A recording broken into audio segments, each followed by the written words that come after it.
काफ़ी महीनों से हम देख रहे हैं कि मुकेश अंबानी और गौतम अडानी के बीच में काफ़ी कड़ा मुकाबला चल रहा है। इस रेस के अंदर जो रिचेस्ट इंडियन की ये रेस है कि कौन सबसे अमीर भारतीय बन के उभरता है। और यहाँ पे अगर हम देखते हैं इस कड़े मुकाबले के अंदर, तो गौतम अडानी यहाँ पे आगे निकल गए हैं और उन्होंने मुकेश अंबानी को पीछे छोड़ दिया है।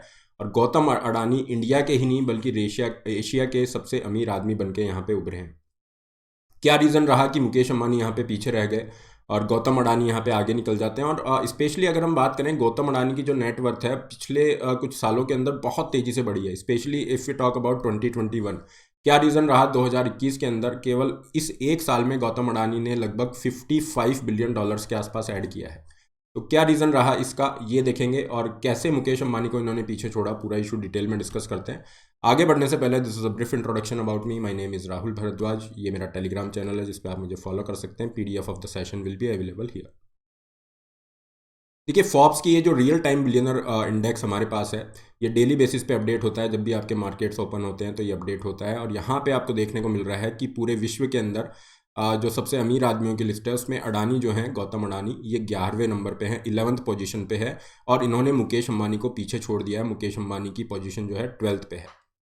यहाँ पे अगर हम देखते हैं तो इंडिया के अंदर तो सबसे अमीर आदमी है ही गौतम अडानी। इसके अलावा मुकेश अंबानी को पीछे छोड़ा है, तो इसका मतलब हो गया कि एशिया के भी सबसे अमीर आदमी ये बन गए हैं। जहाँ तक मुकेश अंबानी की बात है, अप्रैल 2021 से मुकेश अंबानी एशिया के सबसे अमीर आदमी बने हुए थे और अभी गौतम अडानी इनसे आगे निकल गए हैं। हालांकि ये डिफरेंस ज़्यादा नहीं है, दोनों की नेटवर्थ में आप देखेंगे तो लगभग मुकेश अंबानी का है $90 बिलियन और अडानी का है $90.4 बिलियन।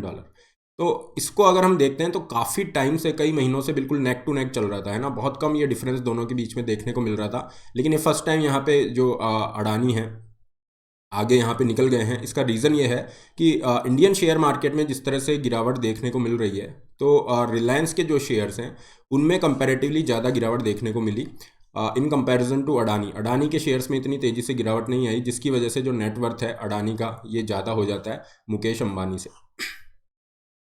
और यहाँ पे जो आपको 13 पोजीशन पे दिख रहा है, ये विश्व की सबसे अमीर महिलाओं की लिस्ट के अंदर शुमार हैं। तो इनसे भी ये आगे हो गए हैं अडानी। फाइन।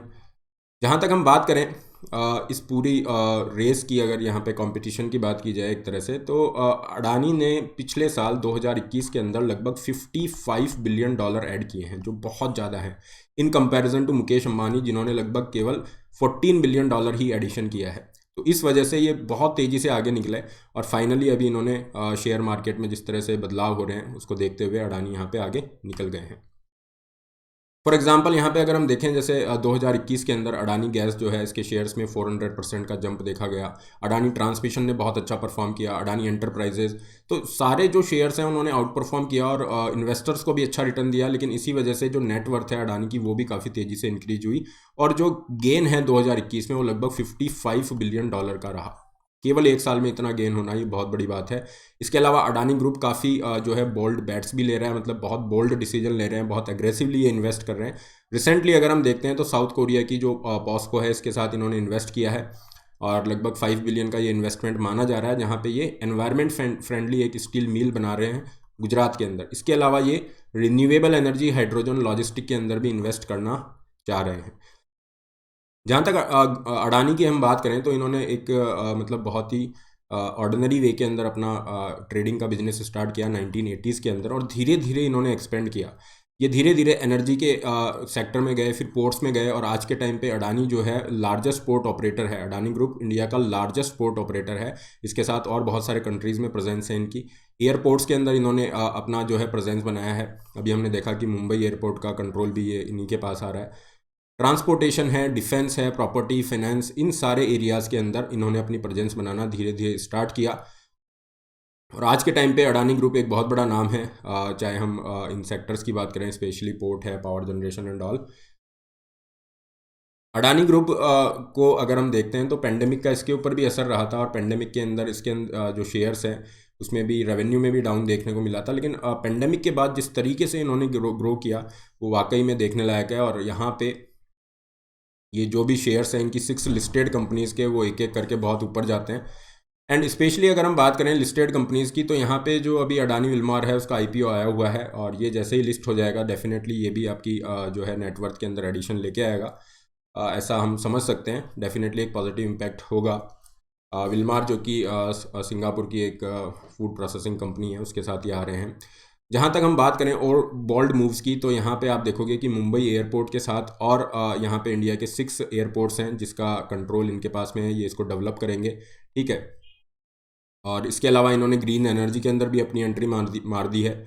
अगर हम देखते हैं कि मुकेश अंबानी जो है, जिन्होंने 10 बिलियन के आसपास यहाँ पे अनाउंस किया था कि रिन्यूएबल एनर्जी में हम इन्वेस्ट करेंगे, तो अडानी ग्रुप भी यहाँ पे कह रहा है कि हम भी रिन्यूएबल एनर्जी, ग्रीन एनर्जी के अंदर इन्वेस्ट करने वाले हैं, क्योंकि ग्रीन एनर्जी जो है ये फ्यूचर है, एनर्जी का जो फ्यूचर है। तो अगर आप फ्यूचर में इन्वेस्ट कर रहे हो, so definitely this is a kind of very favourable aspect कि हाँ, आपकी नेटवर्थ और इंक्रीज होने के चांस बढ़ जाते हैं। जहाँ तक हम इंडियंस की बात करें कि इंडिया के अंदर टॉप 5 या टॉप 10 कौन सबसे अमीर आदमी है, तो गौतम अडानी के बाद मुकेश अंबानी का नंबर आता है। फिर यहाँ पे शिव नारार हैं और राधा कृष्ण धमानी, लक्ष्मी मित्तल हैं। टॉप 10 लिस्ट में और नीचे जाते हैं तो जिंदल फैमिली है, कुमार बिरला, साइरस पूरावाला, उदय कोटक और सुनील मित्तल, ये सब यहाँ पे आते हैं, जो कि इंडिया के टॉप 10 सबसे अमीर लोगों की लिस्ट के अंदर शुमार हैं। सो this is all regarding this topic. लेकिन इनइक्वालिटी एक ऐसा इशू है जिसको एड्रेस करने की ज़रूरत है, स्पेशली आफ्टर कोविड-19, जहाँ पे इनइक्वालिटी बढ़ती जा रही है, गरीब और अमीर के बीच की खाई बढ़ती जा रही है।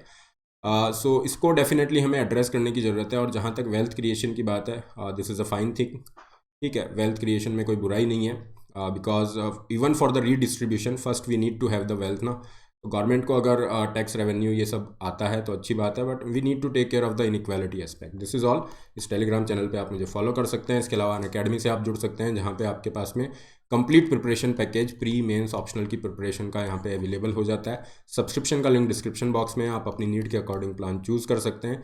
Put the code RBLive to get 10% extra off and personalized guidance. Similarly, you can go for Iconic. ये Iconic का फीस स्ट्रक्चर है। ये Iconic के कुछ बेनिफिट हैं, loan facility link is there. केवल ऑप्शनल के लिए जा रहे हैं तो ये केवल ऑप्शनल की फीस स्ट्रक्चर है। 27 जनवरी से आपके नए बैचेज स्टार्ट हो रहे हैं। 2022-23 वाले बच्चे इनमें एनरोल करके सिलेबस पूरा कर सकते हैं। And this is all. You can check whether this republic offer is valid और नॉट। इसके अलावा आपका 30 जनवरी को ये टेस्ट होगा, सुबह 11 बजे फ्री टेस्ट है, जिसका लिंक डिस्क्रिप्शन बॉक्स में है। यहाँ पे आप पार्टिसिपेट करके काफ़ी सारी स्कॉलरशिप्स भी जीत सकते हैं। ये टेस्ट सीरीज का भी आप बेनिफिट ले सकते हैं, ऑप्शनल की तैयारी कर सकते हैं फ्री ऑप्शनल चैनल्स के साथ में। So this is all. Don't forget to like, share and subscribe. All the best, have a great.